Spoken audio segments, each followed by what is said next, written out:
Ram Nagar Bunny movie చాలా బాగుందన్న. నిజంగా చాలా మంది ట్రోల్ చేశారు కానీ మనోడైతే యాక్టింగ్ కానీ ఆ డాన్స్ మాత్రం నిజంగా రామ్ చరణ్, అల్లు అర్జున్, ప్రభాస్ వీళ్ళైతే ఎలా డాన్స్ చేస్తారు, ఇంత ప్రొఫెషనల్ గా చేస్తారు. అంత ప్రొఫెషనల్ గా డాన్స్ కానీ యాక్టింగ్ కానీ అంతే ప్రొఫెషనల్ గా ఉంది.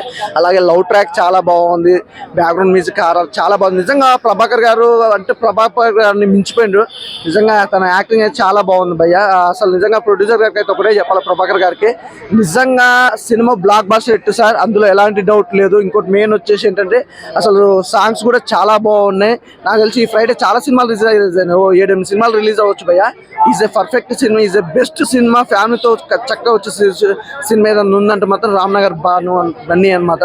అందులో ఎలాంటి డౌట్ లేదు. చాలా మంది ఎన్ని సినిమాలు ఎంతో మంది ట్రోల్ చేశారు కానీ నిజంగా ట్రోల్ చేసినా కూడా మాకు ప్లస్ అయింది. దమ్ముంటే ఇప్పుడు ట్రోల్ చేయండి, ఎందుకంటే సినిమా బ్లాక్ బాస్టర్ హిట్, అందులో ఎలాంటి డౌట్ లేదు. అంటే ఎంటర్టైన్మెంట్ అవన్నీ ఎలా అనిపించాయి? అన్ని చాలా బాగుంది భయ్య. కామెడీ బాగుంది, లవ్ ట్రాక్ బాగుంది, ఎమోషనల్ బాగుంది, ఎవ్రీథింగ్. అంటే ఒక యూత్ కి కావాల్సిన మాస్ మసాలా ఉంది, ఒక మంచి ఫ్యామిలీ ఎంటర్టైన్మెంట్ ఉంది. అన్ని కేటగిరీలు కలిపితేనే రామ్ నగర్ బన్నీ. ఫస్ట్ సినిమా కదా, యాక్టింగ్ ఎలా అనిపించింది? యాక్టింగ్ చాలా బాగా చేసింది భయ్య. నిజంగా చెప్తున్నా కదా, అదే చెప్తున్నా. అదే స్టార్ హీరోలు చేస్తే కాక యాక్టింగ్ అలా చూస్తూ ఉండిపోతాం, అలా చేశాడు. యాక్టింగ్ అయితే చాలా బాగుంది, అందులో ఎలాంటి డౌట్ లేదు. సూపర్.